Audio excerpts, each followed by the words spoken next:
When we talk about being rich or wealth, Africa is probably not the first thing that comes to your mind. It's easy to think about the war-torn places, the famine, all the kids that are starving in the villages, and it's very easy to forget that Africa is actually one of the most naturally blessed places. It has unfathomable natural riches. And in addition to that, it actually has a very great potential of making someone rich. So in this video, we're going to be talking about how to become rich or wealthy, but in the African perspective.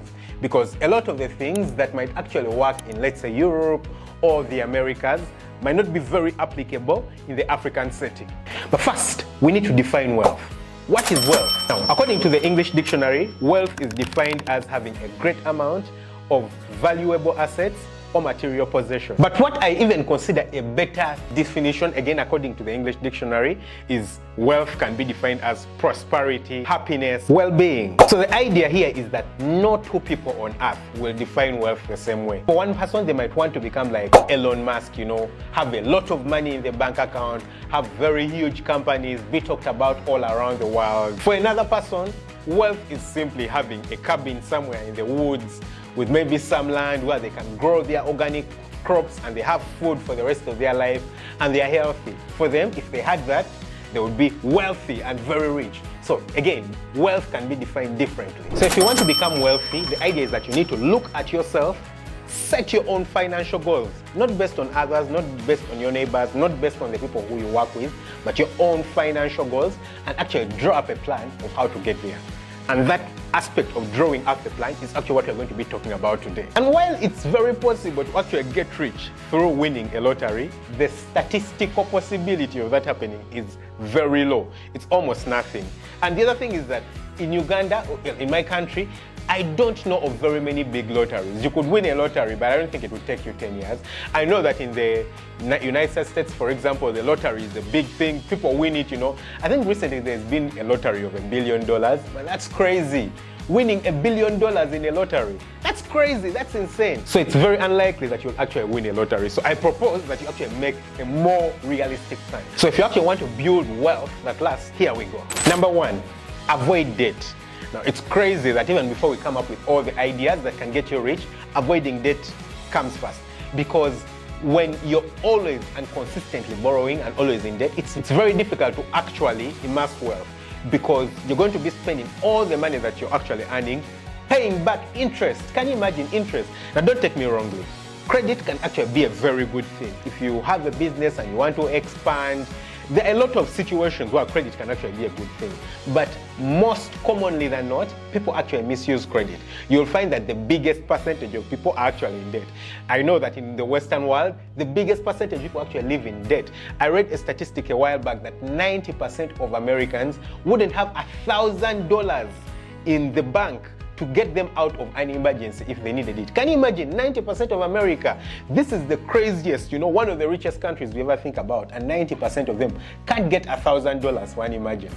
Are they actually rich? It's crazy. You need to think about wealth in that perspective. So first, you need to make sure that you're not in debt. You're not borrowing money. Minimize the number of times you borrow money, because if you're consistently borrowing money, instead of actually developing yourself and amassing wealth, you're actually paying back all these high interest rates. So my country and a lot of Africa has actually been blessed that credit is still not a very big thing, because I do believe the banks don't trust the people, to be able to pay back the money. But that's turned out to be a blessing in disguise, because for someone who wants to start and go wealthy, it's better that you start from zero than starting from negative. Number two, start a business. And this is probably the most important and most practical way that you can actually get rich in Africa. Now, there are other things that I'm going to talk about later on, but a lot of them are not something that's very practical in Africa, because they involve a lot of systems and regulations, and a lot of these are actually not available in Africa. Not too many people, for example, in Africa use the internet, so it's quite difficult, for example, to go into bonds and stocks and things like that. But starting a business is very easy, and when it comes to Africa, it's actually even easier. As long as you have some form of money, you can start a business. There's not too much regulation about starting a business, and the thing is that the potential for actually starting and growing a business in Africa is crazy, because there's gaps everywhere. You see, the thing about starting and growing a business is that it needs to be able to solve people's problems. And in Africa, the number of problems cannot be counted. There's problems everywhere. Things are lacking everywhere. They're either lacking in terms of they are not available, or if they are available, the quality is pathetic, or the quality might be good, but they're not consistent. So whatever business you can start can either solve a problem of availability, a problem of quality, or a problem of consistency. Yeah. So you might have other people who have actually started the same business, but they're not consistent. For me, for example, when I started a poultry farming business where I actually supply eggs in my community, the obvious thing was that eggs had to travel from 200 kilometers away in order to be supplied to this area. That's really crazy. So that's a gap that I actually identified.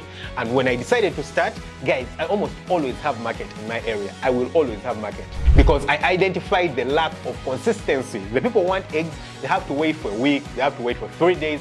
Even waiting for a day is a bad idea. The most important thing is that for a business, if someone wants eggs, they need to be available 24/7. Eggs available. So even something as small as a lack of availability of eggs actually created a business opportunity for me that has actually enabled me to grow. I started with 800 chickens just 4 years ago. Currently, I have over 10,000 chickens and I still can't meet the demand. So you might now ask me, what business should I actually start? And that's a topic for another day. I'll actually give you all these ideas in one of the subsequent videos, but the idea is that any business, almost any business can work in Africa because I've told you there's gaps everywhere. As long as you're solving people's problems, you can actually make it in terms of business, especially in Africa. You're always going to have problems in terms of quality, consistency, or no availability of the service or product completely. The most important thing is having persistence, creativity, and flexibility. You just need to make sure that you have those qualities. You need to be creative. Come up with different ideas to solve different problems. If one of them doesn't seem to work, try out another one. You need to be flexible, you need to be creative, and you need to be persistent. The thing with businesses is that, you need to be persistent. That's the thing with business. You need to be persistent. Now, when you talk about business, of course, the first question that someone is going to ask is that, isn't it too risky starting a business in Africa? Well, what's not risky in Africa? Everything is risky, yeah, everything is risky. But the thing with business is that the riskier a business is, the more profitable it is. So since everything is risky, just go ahead and do it. People say that living in Africa is risky. I've lived in Africa for I don't know how long. I've never actually seen someone shoot a gun, you understand? I occasionally watch the news and I'll see people being killed and shot at in the US. I feel like living in the US is certainly more dangerous and risky than living in Africa because it's not very common occurrence that you see people being shot around and things like that. Of course, we'll have disease and things like that, but there's disease everywhere in the world and you can take particular precaution to make sure that you decrease the risk of that. But what the news actually makes it seem like outside there is not the reality over here. They'll tell you it's risky, but hey, it's not actually as risky as you think. I started the business and I've actually been growing the business for 4 years and I haven't come across this terrible risk that people talk about. And the other thing is that you need to take calculated risks. You don't just drive in and do whatever you're doing. No, you need to actually calculate the risk, see whether it actually makes sense for you or it doesn't make sense for you before you actually implement it. And also, you need to think about the repercussions of not doing anything. Yeah, sit down and think about it. If I sit down and actually don't start a business and do whatever else I'm doing, what's the worst possible thing that can happen? And also you need to think about the possibilities, yeah? If you don't sit down and start the business, what could happen? Yeah, you will have missed out on the opportunity. So the results of doing nothing or the results of inaction in this case is actually pathetic because there's a lot of business opportunities, a lot of people are actually starting and growing rich in Africa, and you might be in that, but if you sit down and choose to do nothing, you'll actually have lost the opportunity. But what's the worst possible thing that can happen when you do start a business in Africa? A few bad things could happen, maybe a bit of corruption in there, a few people to pay in here and in there. The likelihood that you'll get shot in Africa is very low because I've told you, I don't know of any people who have personally been shot. I see a few on the news, a lot of them political figures. Once in a while you'll see a business person, but the likelihood is very low. So why not just go outside there and do it? And like I said, business is the best option for you to actually get rich in Africa. Number 3, you need to cut spending. Now, of course, when you talk about wealth and being rich, it's very easy to associate it with things like driving all the flashy sports cars, having the coolest mansions, very expensive travels on a private jet. But a lot of that is actually unrealistic. A lot of that is actually Instagram and a lot of people trying to sell you things. But in practicality, the thing about growing rich is that it involves a lot of saving and cutting spending. The thing with cutting spending is that it makes more money available to you for investing and starting businesses, saving for an emergency, and creating wealth. So one of the best habits of people who actually get rich is that their spending is not exorbitant. You know, at some point, for example, if you're Elon Musk, you can spend as much as you want. Yeah, I don't think you can actually spend money as much as he earns it. But a lot of people, when you're starting out and you actually want to get wealthy, you need to think about saving.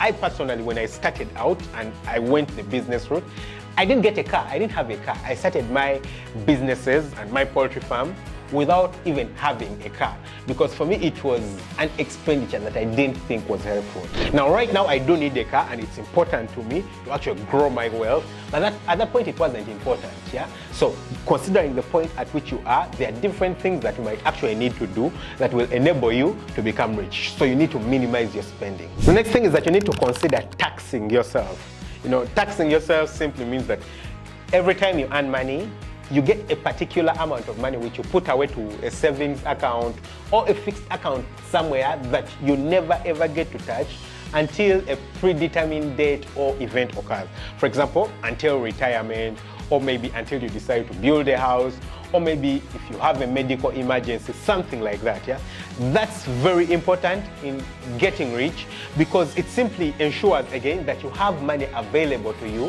to do particular things that will bring your life forward. Like I say, the definition of wealth is different for everyone. Yeah, so for you, wealth might be having that cabin in the woods, and all that money tucked away consistently might mean that on a particular date, not so far away, if you start working properly and doing business properly, you will be able to get that money out, go and buy that cabin in the woods, and start up life in your own beautiful, nice way, which is wealth to you. Number 5 is investing. Now this one can be quite complicated in Africa. For example, in my country, I don't know many options like stocks, bonds, mutual funds.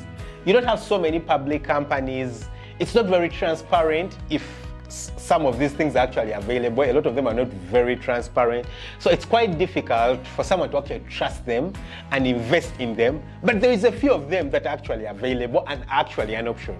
Now, of course, a lot of them don't give you a lot of like compound interest, or your money doesn't grow as much as you'd, for example, have in, let's say in the United States, like the S&P 500 index fund. That's not something that's available here. So it would actually be complicated for someone from, let's say, Uganda to invest into that. It's possible.